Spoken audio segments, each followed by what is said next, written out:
আহ, কি খবর সবার, কেমন আছেন? আশা করছি ভালো আছেন সবাই। আজকে হচ্ছে আমাদের পলিমার সায়েন্স অ্যান্ড ইঞ্জিনিয়ারিং এই কোর্সটার পলিমার অ্যান্ড দেয়ার প্রপার্টিজের যে ক্লাসটা সেটার লেকচারটা আর কি। আহ, তো আজকে আমরা হচ্ছে পলিমার আমরা তো অলরেডি পলিমার কি সেটা জেনেছি, হ্যাঁ, বেশ কিছু কি বলে polymer fibre, man-made polymer fibre আমরা আহ, বিস্তারিত জেনেছি, তাই না? এছাড়া পলিমার কিভাবে ফর্ম হয়, হ্যাঁ, পলিমারাইজেশন বিক্রিয়াগুলো কিভাবে হয়, হ্যাঁ, কত ধরনের পলিমারাইজেশন বিক্রিয়া আছে, পলিমারগুলো আসলে ঠিক কিভাবে তৈরি হয়, হ্যাঁ, নাইলন কিভাবে তৈরি হয়, বা হচ্ছে আমাদের অ্যাডিশন পলিমারাইজেশন, কনডেনসেশন পলিমারাইজেশন, এগুলো ঠিক কিভাবে হয়, হ্যাঁ, এগুলোর এক্সাম্পল, এগুলো মানে ল্যাবে কিভাবে আমরা তৈরি করতে পারি, সব কিছু ভিডিও টিডিও আমরা এই সব কিছু সম্পর্কে আমরা আলোচনা অলরেডি করে ফেলেছি, তাই না?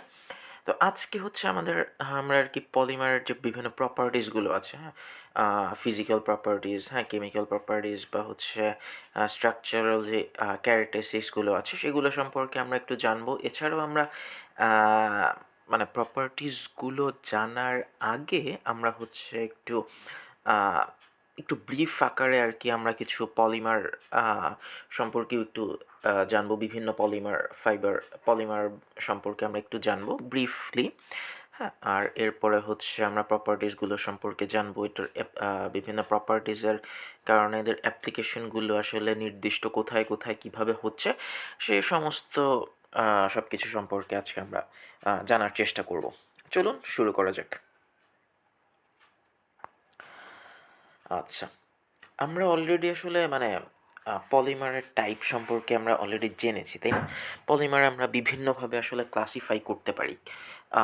সেটা হতে পারে অরিজিনের বেসিসে, হ্যাঁ, হতে পারে বন্ডিং ফোর্সের যে বিষয়টা, ফোর্স অফ মলিকিউলার বন্ডিং, হ্যাঁ, ওইটার বেসিসে আমরা পলিমারকে ক্লাসিফাই করতে পারি। এছাড়াও হচ্ছে পলিমারের যে স্ট্রাকচার সেটা অনুযায়ী আমরা ক্লাসিফাই করতে পারি।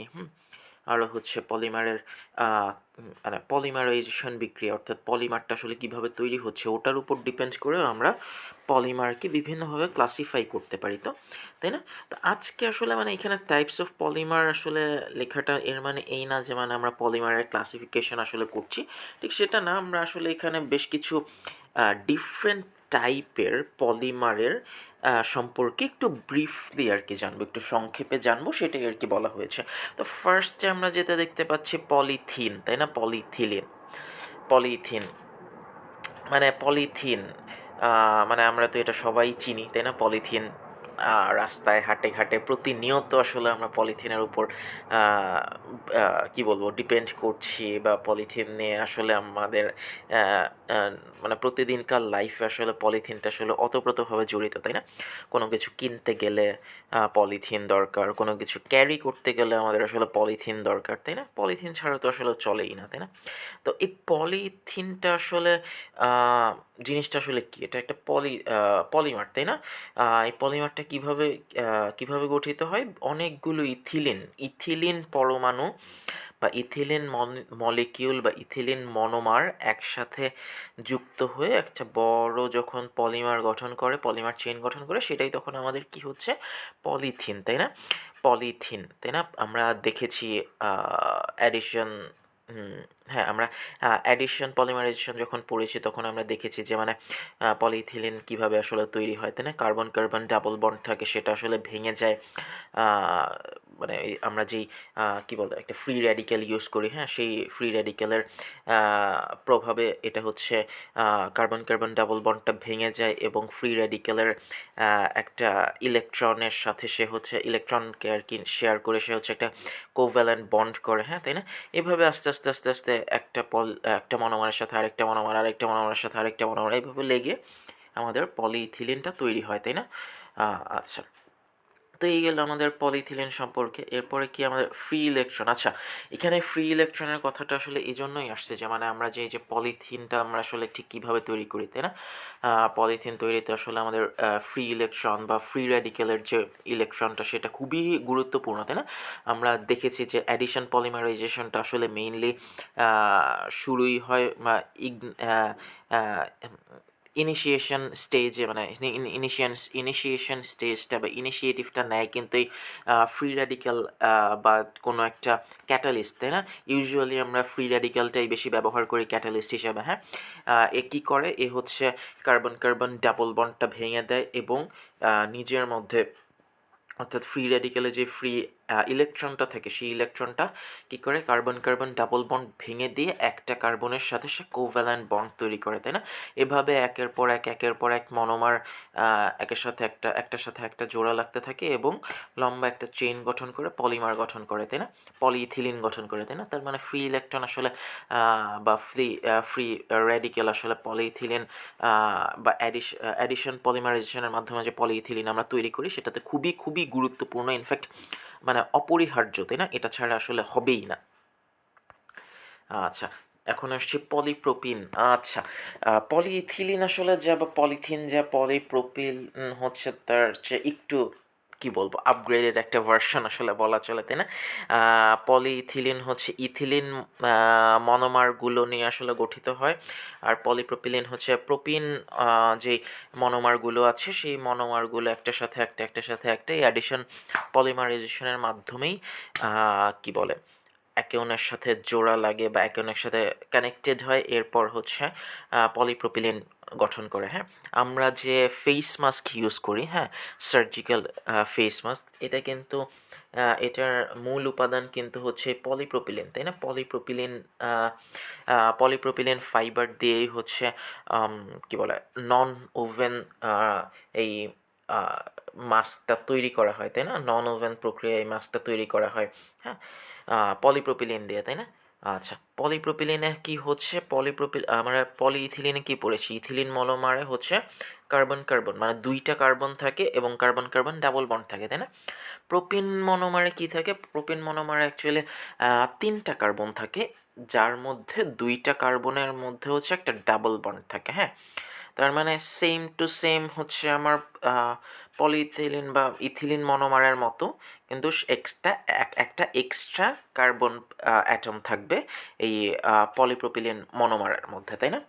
আচ্ছা, তো পলিপ্রোপিলিন মনোমারের মধ্যে যে এক্সট্রা কার্বনটা থাকতেছে সেটা আসলে CH3 বা মিথাইল গ্রুপ হিসাবে আসলে অ্যাটাচ থাকে এই কার্বন কার্বন ডাবল বন্ড একটা যেটা থাকে সেটার সাথে আর কি জাস্ট একটা মিথাইল গ্রুপ হিসাবে অ্যাটাচড থাকে। হ্যাঁ, তো এই পলিপ্রোপিলিন আসলে আমরা কোথায় কোথায় ইউজ করি অলরেডি আমরা বললাম যে মানে ফেস মাস্ক তৈরিতে আমাদের যে মানে সার্জিক্যাল ফেস মাস্কগুলো আমরা যেটাকে চিনি, হ্যাঁ, সেগুলো তৈরিতে ব্যবহার হয়, তাছাড়াও আরও অন্যান্য অনেক কিছুতে আসলে ব্যবহার হয়। হ্যাঁ, তো এই পলিপ্রোপিলিনের আসলে মানে কি বলবো ক্যারেক্টারিস্টিক্স বা এটার ক্যারেক্টারিস্টিক্স আসলে ডিপেন্ড করে মানে এটার মনোমারগুলো আসলে কতটুকু, মানে পলিমারের মনোমারগুলো আসলে ঠিক কতটুকু রেগুলারলি আসলে অর্গানাইজড, হ্যাঁ, কতটা রেগুলারলি বা কতটা ইভেনলি আসলে অর্গানাইজড সেটার উপরে। হ্যাঁ, যত বেশি ইভেনলি বা যত বেশি রেগুলারলি অর্গানাইজড হবে পলিপ্রোপিলিনের কী বলবো স্ট্রেংথটা তত বেশি বাড়ে। হ্যাঁ, তত বেশি বাড়তে থাকে যত বেশি আমার পলিপ্রোপিলিন মানে যেই মানে ক্রিস্টালাইন মানে কী বলবো ক্রিস্টালাইনিটি যত বাড়বে, অর্থাৎ রেগুলারিটি মনোমারগুলোর রেগুলারিটি, পলিমারের মধ্যে মনোমারগুলোর রেগুলারিটি যত বাড়বে আমাদের পলিপ্রোপিলিনের স্ট্রেংথটাও তত বাড়ে। হ্যাঁ, তো এই স্ট্রেংথের উপর ডিপেন্ড করেই আসলে পলিপ্রোপিলিনের আসলে বিভিন্ন ধরনের ইউজ হয়ে থাকে বিভিন্ন জায়গায়। সার্জিক্যাল মাস্কে এক ধরনের পলিপ্রোপিলিন ইউজ হয়, বা আমরা যে প্লাস্টিকের বোতলগুলো তৈরি করি এগুলোতে হচ্ছে আরেক ধরনের পলিপ্রোপিলিন ইউজ হয়, তাই না? এক একটা আসলে এক এক ধরনের স্ট্রাকচার থাকে, মানে এক একটা আসলে এক এক ধরনের রেগুলারিটির বেসিসে আসলে এদেরকে ডিফারেন্সিয়েট করা হয় এবং তাদের এন্ড ইউজটা আসলে এনশিওর করা হয়। আচ্ছা, অ্যামাইড লিঙ্কেজ। আচ্ছা, আমরা মিড টার্মে আমরা একটা পড়েছিলাম, তাই না? আমরা একটা ফাইবার পড়েছিলাম, অ্যারামিড ফাইবার, তাই না? অ্যারামিড ফাইবার সম্পর্কে আমরা জেনেছিলাম অ্যারামিড ফাইবার হচ্ছে একটা পলিমার, তাই না? সেখানে কি হয়, মানে অ্যারামিড ফাইবারের ফুল নেমটা আসলে কি? অ্যারোমেটিক, হ্যাঁ, অ্যারোমেটিক পলিঅ্যামাইড, তাই না? অ্যারোমেটিক পলিঅ্যামাইড, তাই না? সেটাকে সংক্ষেপে বলা হয় অ্যারামিড। আচ্ছা, পলিঅ্যামাইড কখন বলা হচ্ছে? যখন সে পলিমারটার মধ্যে, যখন কোনো পলিমারের মধ্যে হচ্ছে আমার অ্যামাইড লিঙ্কেজ থাকছে, তাই না? সেটাকে আমরা পলিঅ্যামাইড বলতে পারি, তাই না? আর যেহেতু ওটা মানে অ্যারোমেটিক, মানে অ্যারোমেটিক ক্লাসিফিকেশনের মধ্যে পড়ছে, সেজন্য আমরা ওটাকে অ্যারোমেটিক পলিঅ্যামাইড বা অ্যারামিড বলছি, তাই না? তার মানে অ্যামাইড লিঙ্কেজ যেগুলোতে থাকবে সেগুলোকে আমরা আসলে পলিঅ্যামাইড বলতে পারি, মানে, তাই না? যেসব পলিমারের মধ্যে আছে অ্যামাইড লিঙ্কেজটা আসলে কি? অ্যামাইড লিঙ্কেজটা হচ্ছে একটা কার্বক্সিলিক গ্রুপ এবং একটা অ্যামিন গ্রুপের মধ্যে যখন রিয়াকশন হয় এবং একটা কি বলবো, একটা বন্ড তৈরি হয়, হ্যাঁ। এই বন্ডটা তৈরি কার কার মধ্যে হয়? কার্বক্সিলিক অ্যাসিডের কার্বন পরমাণু, কার্বন অ্যাটম এবং অ্যামিন গ্রুপের নাইট্রোজেন পরমাণু বা নাইট্রোজেন অ্যাটমের মধ্যে একটা বন্ড তৈরি হয়। এই বন্ডটাকেই আমরা বলছি অ্যামাইড লিঙ্কেজ, হ্যাঁ। দেখেন অ্যামাইড লিঙ্কেজের সংকেত দেওয়া আছে NHCO, তাই না? NHCO। আচ্ছা, এই বন্ডটা যখন তৈরি হয় তখন ইউজুয়ালি এক অণু পানি বা একটা ওয়াটার মলিকিউল এটার মাধ্যমে একটা সেপারেট হয়, হ্যাঁ। কিভাবে সেপারেট হচ্ছে দেখেন, কার্বক্সিলিক অ্যাসিডের আমার হচ্ছে একটা হাইড্রোক্সিল গ্রুপ হচ্ছে বের হয়ে যাচ্ছে, সেই জন্য কার্বনের একটা হাত খালি হয়ে যাচ্ছে, তাই না? ঠিক তেমনি অ্যামিন গ্রুপের নাইট্রোজেন থেকে একটা NH2 থেকে একটা হাইড্রোজেন অ্যাটম বের হয়ে যাচ্ছে, এর মাধ্যমে নাইট্রোজেনের একটা হাত ফাঁকা হচ্ছে। এই যে কার্বক্সিলিক গ্রুপের কার্বনের হাত একটা ফাঁকা হলো এবং অ্যামিন গ্রুপের নাইট্রোজেনের একটা গ্রুপ হাত ফাঁকা হলো, তারা দুইজন একসাথে এখন বন্ড গঠন করে, যেটাকে আমরা অ্যামাইড লিঙ্কেজ বলছি। এবং হাইড্রোক্সিল গ্রুপ এবং হাইড্রোজেন অ্যাটম যে বের হয়ে গেল, এরা আবার বন্ড গঠন করে কি করে? ওয়াটার তৈরি করে, H2O বা পানি, এখনও পানি বের হয় এর ফলে, তাই না? আচ্ছা, এই অ্যামাইড লিঙ্কেজটা আমরা খুবই পরিচিত কিসের মাধ্যমে? শুধুমাত্র যে অ্যারামিড ফাইবারেই যে অ্যামাইড লিঙ্কেজটা আসলে উপস্থিত ঠিক সেরকম না। আমরা এছাড়াও নাইলনের কথা দেখেছিলাম, যখন হচ্ছে কনডেনসেশন পলিমারাইজেশনটা আসলে কিভাবে হয়, সেটা যখন আমরা দেখেছিলাম তখন কিন্তু আমরা নাইলন সম্পর্কে আলোচনা করেছি, তাই না? নাইলন 6,6 বা নাইলন 6,10 আসলে ঠিক কীভাবে তৈরি হয় সে সম্পর্কে আমরা ভিডিও দেখেছি, তাই না? ল্যাবে আসলে কিভাবে আমরা তৈরি করতে পারি সেই হিসেবে সেরকম একটা ভিডিও দেখেছি এবং সব রিয়াকশনগুলো আমরা দেখেছি, তাই না? তো সেখানেও কিন্তু আমরা দেখেছি আসলে নাইলন কিন্তু মেনলি হচ্ছে এই কার্বক্সিলিক গ্রুপ আর হচ্ছে অ্যামিন গ্রুপের মধ্যে, তাই না? হেক্সামিথিলিন ডাইঅ্যামিন আর হচ্ছে অ্যাডিপিক অ্যাসিড, এই দুইটার মধ্যে আর কি বন্ড ফর্ম করে, বন্ড ফর্ম করে? অ্যামাইড লিঙ্কেজ ফর্ম করে এবং নাইলন 6,6 বা নাইলন 6,10টা আমার গঠিত হয়, তাই না?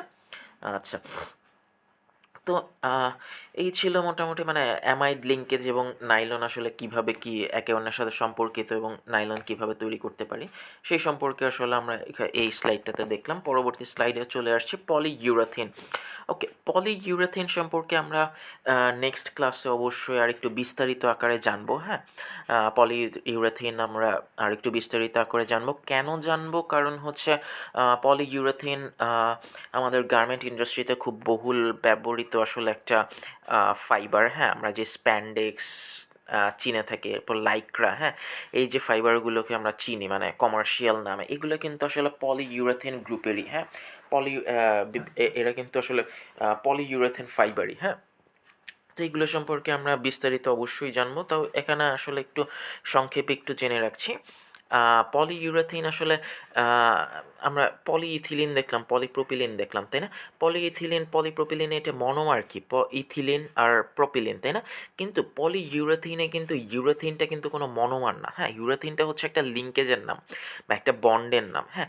যখন মনোমারগুলো এই ইউরেথিন বন্ডের মাধ্যমে একে অন্যের সাথে যুক্ত হচ্ছে তখন সেটাকে আমরা পলিইউরেথিন বলছি। এখন কোন কোন মনোমারগুলো? ইউজুয়ালি অ্যালকোহল এবং আইসোসায়ানাইট, এই দুই ধরনের মনোমার হচ্ছে একে অন্যের সাথে ইউরেথিন লিঙ্কেজের মাধ্যমে বা ইউরেথিন বন্ড তারা গঠন করে সেটাকে আমরা পলিইউরেথিন বলতে পারি। হ্যাঁ, ইউজুয়ালি এগুলো হচ্ছে একটু সফটার হয়।